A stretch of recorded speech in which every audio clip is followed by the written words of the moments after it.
Okay, folks, this is the official, unofficial Wasteland Forge shop tour. So I've made a few YouTube videos before, not great, didn't have great recording, so I decided, you know what, screw it. I'm just going to go ahead and do it on the phone.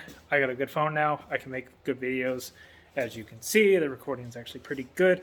So I'm going to start with just going over my shop layout and tools that I use. So I'll flip you back around and we'll get started. All right. So this is one of my primary workbenches. I've got a couple of them. We'll start at the forging area because that's where things kind of start. I do stock removal and forging of knives and blacksmithing, so other stuff too. So this is the forge that I built. It is made from an old propane cylinder, black iron pipes, bell reducers.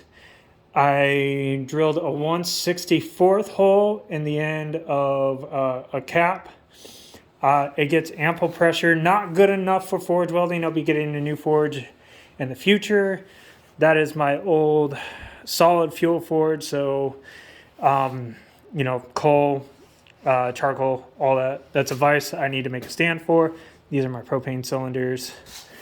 This is one of my anvils. This is an NC tool, Farrier's anvil or a cavalry anvil.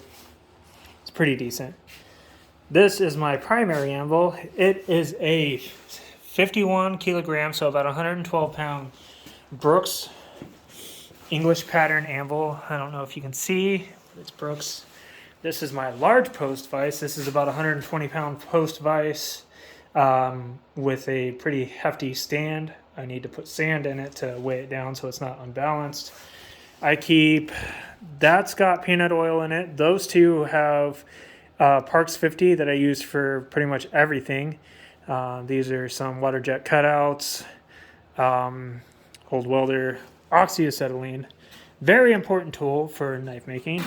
You can get away without having one of these, but it makes a world of difference. Mine's a bit dusty. I haven't cleaned the shop. This is an even heat. LB18, LB series does not have the coils in the very back, meaning you're not going to overheat your tips. I have the tap control with the quiet drive solid state. Tap makes it easy to program. Solid state makes it a more durable hard drive. I have a wind dust collection system. I still need to set this up completely. Right now I'm just kind of picking up the intake and moving it station to station, but I have all of the tubing and stuff to kind of set it for each station. I plan on making a grinding room, so I didn't go ahead and make everything like a solid thing yet. I have the DeWalt Portaband with the swag table. Very important to have a sturdy mount for this thing so that while you're cutting your steel and all of that, it's not moving around on you. This is an old garbage Delta. I use this, it's flat, and I use this for wood and stuff like that to get it flat. So it's decent, but it's old and I don't have all the pieces for it. This is the Harbor Freight disc sander. It's 12 inches, so it's bigger than I want. Eventually I will get a 9-inch disc sander, not to replace this, but to add on to have something a little more usable, and to have sandpaper, because you can get the 9x11 sheets and actually cut them out and use that with the 9-inch one instead of having to buy 12-inch discs. This is my home-built 2x72 belt grinder. It's got a Balder motor. It is a 1-speed belt grinder, so not variable speed. I will be upgrading in the future, who knows when. But I built this frame flat platen, turned these two wheels. My father-in-law has a lathe, so I was able to get all of that. And then just kind of built this box around it so that way dust doesn't fly all over the place, even though it still does. I have 2 drill presses. These are cheap, so it makes sense to continue to get more. This one is a variable speed. It's got adjustable pulleys, so that they open and close to adjust your speed. This one's now a 4-speed. The bottom, the slowest setting, burnt off the pulley, so now it just has like 700 RPMs is the lowest. So I only use that for chamfering out my holes and stuff like that. Sorry about the mess, but they're cheap enough to where you can get multiple ones, and set them up for multiple purposes. So I have this one set up to drill holes. I have this one for cleaning the holes out, basically. You can drill wood and stuff like that in the faster settings, but you want it a slow drilling drill press for steel and other metals. I have a buffer. If you get one of these, I have mine set up to spin that direction. The reason, my logic behind it is if I'm buffing something, I want to buff on top, and if it gets flung away from me, it's going to fling in that direction. So instead of down towards me, towards my legs or towards my foot, it's safer to have it fly off in the opposite direction. You can see the rotation direction. I have this wire wheel. I mainly use it to remove scale. That's pretty much it. I have a dust deputy set up for my drill presses. Not real impressed with it. It works, but not as much as I would like. This is kind of my layout station. I have a couple layout stations, also dirty. Sorry, I work. This is an amazing find. So this is a Rockwell hardness tester. It's a HR150A. This will tell me exactly how hard my steel is after heat treat. It's very important to know that, so that you know you have a good quality hard heat treat and hard edge on your knives to maintain an edge. This is granite surface plate with my digital height gauge with a carbide tip. That's very important. The reason that's important is because you can measure the thickness on your knife, divide that by half, use the carbide to get a really good scribe line right down the center of a knife, so you can grind your bevels to that center line.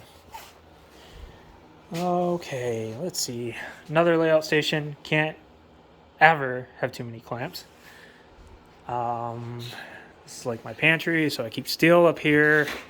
Don't mind the spring steel on the back. I don't really use that stuff unless I'm doing like mess around stuff, or I'm trying to teach somebody how to forge. So I do have like 80 CRV2, Nitro V, 1095, 15 and 20, 1084, some wrought iron.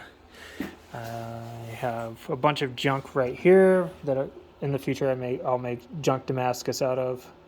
And then put like a good hard steel on the edge. Brass and other stuff for bolsters and guards. All of this wood is unstabilized. All of this wood and resins are stabilized or like stabilized. And like stabilized, I mean that they are a very oily hardwood like ebony, African blackwood, desert ironwood, stuff like that. Can never have too many vices either. This is my Homecraft wooden bandsaw. It's decent. I will upgrade to a 14-inch in the future. So shop, there's another workbench that I use for leather work and stuff like that, and I have more stuff. For the most part, those are the tools that I use. You really need minimal stuff to set up a good knife making workshop. You can get away with a 1x30, a drill press, and a portaband, and like something to heat up the steel. 1084 is pretty forgiving to heat treat, so you can start, with relatively little equipment. It's nice to continue to compound on your equipment to make processes easier and faster, especially if you're going to do this full time, like I do. Like I said, I am a full-time professional bladesmith. Yeah. If you have any questions, leave them down in the comments. Please like and subscribe. This is a new channel. I'm going to try to be as informational as possible, but with also a little entertainment. For the most part, it's going to start out as a blog or vlog format. The reason being I don't have a lot of editing experience. And as I grow to edit these videos better and stuff like that, I will get better at producing better videos. But right now it's going to kind of sit at this format, and I will do little tasks and kind of explain what I do so that it's not overwhelming. I'm not going to be throwing a bunch at you. If you guys have anything you are interested in learning about or interested in like seeing me do, leave it in the comments. I'll do my best to make what you guys would like to see. I'll do my best to explain what you guys would like to know and all of that. Again, thank you. Please like and subscribe.